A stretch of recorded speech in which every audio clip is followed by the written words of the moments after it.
নিজের কমিউনিটিকে নিয়ে তো সারাক্ষণই ভাবতে হচ্ছে, ওটা স্বপ্ন বলবো না, ওটা পুরো আমাদের মানে যেরকম বইয়ের পাতায় আমরা যেরকম পড়ি বা আমার ডেলি লাইফের মধ্যে আমার কমিউনিটি জড়িয়ে।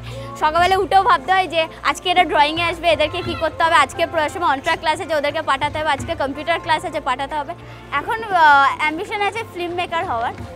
একটা ভালো লাগে যে মানে এডিটিং করা বা এই যে লোকের সাথে যখন ছবি তুলতে যাই, লোকের সাথে যেভাবে আমি কথা বলি বা ইন্টারভিউ নিতে যাই, এই জিনিসগুলো আমার খুব ভালো লাগে। সব জায়গায় এখন আর্লি ম্যারেজটা প্রচণ্ডভাবে বেড়ে গেছে। তো কয়েকজন যেমন ধরো 21-22 হয়ে গেছে, তারা কি করে মানে পরিবারের সাথে আছে, কাজ করছে এবং নিজের পায়ে দাঁড়িয়ে আছে। তো তাদেরকে নিয়ে আমি একটা সিনেমা তৈরি করেছিলাম। কি বলে যে সমাজ দুটো ইকুয়াল থাকলে হয়, মেয়েদেরও ঠিক ইকুয়াল হতে হবে আর ছেলেদেরও সমান হতে হবে।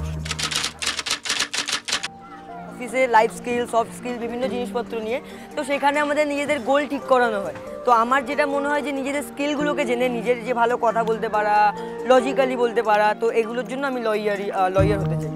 লাস্ট ইয়ার আমি ইউএসএতে যাই, সেখানে গিয়ে বিভিন্ন আমার ফার্স্টে যেটা বড় এক্সপোজার সেটা হচ্ছে টেডএক্স, যেখানে উঠে অত বড় একটা প্ল্যাটফর্মে নিজের পুরো এলাকাকে নিয়ে শেয়ার করা, যে কী কাজ করছি পোলিও নিয়ে, কী কাজ করছি আমার পানীয় জল নিয়ে, সেই সমস্ত জিনিস। এবং সেখানে তো বিভিন্ন আমার জিনিসপত্র ছিল যে আমার প্রতিটা আমার প্রিমিয়ারে নিজেদের তুলে ধরা, যে এলাকায় এই কাজ চলেছে, এই এলাকায় আমরা এই কাজ করছি।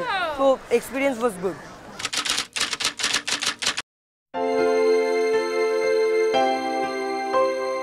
সমাজকে নতুন করে ভাবাতে চায় শিখা সেলিম, আর তাদের এই প্রচেষ্টা এখন বিশ্বের নজরে। যে আত্মবিশ্বাসে ভর করে তারা আজ বিশ্বের নজরে পড়েছে, সেই আত্মবিশ্বাসকে তারা ভরে দিতে চায় অন্যদের মাঝেও। বিশ্বের 1 নম্বর কম্পিউটার সংস্থা মাইক্রোসফটের মালিক বিল গেটসের স্বেচ্ছাসেবী সংগঠন গেটস ফাউন্ডেশন থেকে Stanford, Oxford, Harvard university, UNICEF সকলেই কুর্নিশ ঠুকেছে সেলিম শিখাদের, স্বীকৃতি দিয়েছে তাঁদের কাজকে। কলকাতারই এক তরুণ অম্লান গঙ্গোপাধ্যায়ের হাত ধরে যে কাজে ব্রতী হয়েছে শিখা সেলিমরা। অম্লানের হাত ধরেই শিখা সেলিমরা সমাজের পিছিয়ে পড়া অসহায় দুর্বলদের জন্য লড়াই করছে। বুঝতে শিখেছে কোনো কিছু এমনি এমনি হয় না, চাই ইচ্ছে, জেদ আর ভালো কিছু করে দেখানোর তাগিদ। আমার বন্ধু আর আমি দুজনেই পড়াশোনা করছি, হট করে ওর বিয়ে হয়ে গেল। তো আমার কাছে সেম ছিল যে 18 বছর হয়ে যাবে, পড়াশোনা বেশি খুব জোর হলে কলেজ পর্যন্ত পড়ে বিয়ে, এইটাই একটা ইয়ে ছিল। কিন্তু প্রয়াসমে এসে আমার যেটা মনে হলো যে শুধু বিয়ে করাটা মেন গোল না, নিজেকে দাঁড়িয়ে মানে আমরা কি ভাবতো যে ছেলেরাই কাজ করবে বা ছেলেরাই খুব বড় নাম করবে, কিন্তু মেয়েদেরও করতে হবে। কারণ ফার্স্টে জানতে হবে তুমি মানুষ, তারপরে তোমার মেয়ে ছেলে এইসব ভাগ আসবে। মিলিন্ডা গেটস যখন প্রশ্নগুলো করছিল যে অত বড় একটা প্ল্যাটফর্মে, একটাই ফিলিংস যে অত বড় একটা প্ল্যাটফর্ম পেয়েছে নিজের এলাকাকে তুলে ধরার জন্য, যেটা হয়তো অনেকে পায় না, যে অনেক এলাকাতে কাজ করে। আমরা যখন এলাকাতে কাজ শুরু করিনি তখন আমার মাত্র 30% চিলড্রেন মানে এলাকার মধ্যে যারা রয়েছে তারা পোলিও নিতে যেত। আমাদের করার পরে আমরা যখন আবার তাদের সাথে কথা বলে দেখেছি, যখন প্রায় 75-80% বাচ্চারা আমার এলাকা থেকে ওখানে গেছে পোলিও খেতে। তো তাদেরও পার্টিসিপেশনটা এখানে রয়েছে, যে তারা আমাদের কথা শুনে অ্যাটলিস্ট আসছে এই পর্যন্ত। শিখা সেলিমদের সঙ্গে কাঁধে কাঁধ মিলিয়ে কাজ করছে প্রবীর। বড় হয়ে তথ্য প্রযুক্তি কর্মী হতে চাইছে। ইতিমধ্যে পিছিয়ে পড়া ছেলে মেয়েদের প্রযুক্তির শিক্ষাও দিচ্ছে প্রবীর। ক্যালিফোর্নিয়ার অ্যাডোবি ইউথ ভয়েসের সম্মেলনেও প্রতিনিধিত্ব করেছে প্রবীর।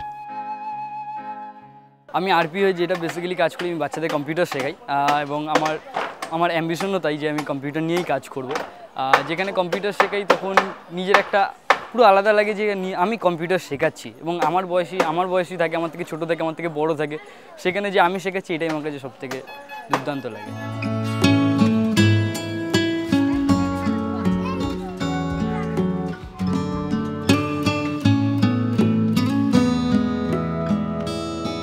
বিশাল শহরের মাঝে লুকিয়ে থাকে এমনই সব এলাকা, যার দিকে আমরা ঘুরেও তাকাই না, ভেবে দেখি না সেই সব মানুষের কথা। ছোটবেলার স্বপ্ন বিসর্জন দিয়ে 12 পেরোতেই যে মেয়েটা স্বামীর ঘর করাকেই ভবিতব্য বলে মনে করে, অথবা 8 পেরোতেই যে ছেলেটা সংসারের চাকা সচল করতে নেমে পড়ে কর্মজীবনে, তাদের কথা কিন্তু আমরা ভাবি না। কিন্তু অসম্ভবকে সম্ভব করে দেখিয়েছে সেলিম, শিখা, প্রবীররা। কমিয়ে দিয়েছে নাবালিকা বিয়ের হার, উন্নততর জীবন সংকল্পে বাঁধতে পেরেছে আর্থিক বৈষম্যে পিছিয়ে পড়া মানুষদের।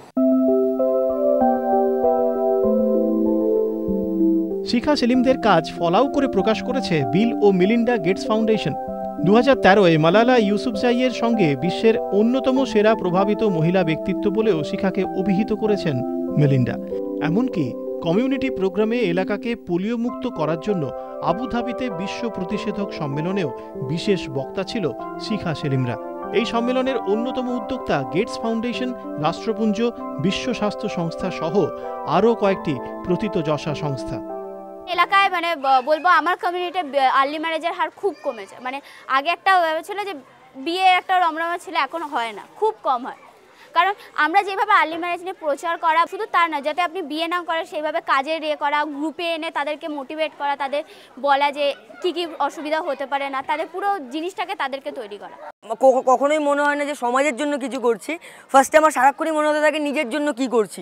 কারণ প্রয়াসম সবসময় একটা জিনিসই ভাবে, আমরা তখনই লোককে নিয়ে ভাবতে পারবো যখন নিজেকে নিয়ে ভাবতে পারছি। আমার মানে পার্সোনালি যখন মনে হয় যে যখন আমি নিজে ইংলিশ শিখছি, নিজে ঠিকমতো কথা বলতে শিখছি, নিজে যখন দাঁড়াতে শিখছি, তাহলে আমাকে তো সেই দিনের শেষে আমার এলাকাতেই আসতে হবে। তো যার জন্যই আমার মনে হয় যে যখন কথাটা বলছি, তো আমার এলাকার লোক কেন না, বা আমার এলাকার যারা আমার মতো বয়সী তারা কেন না। তো তখন থেকেই মনে হলো যে নিজে যখন উঠছি তো অন্যরাও আমার সাথেই উঠবে।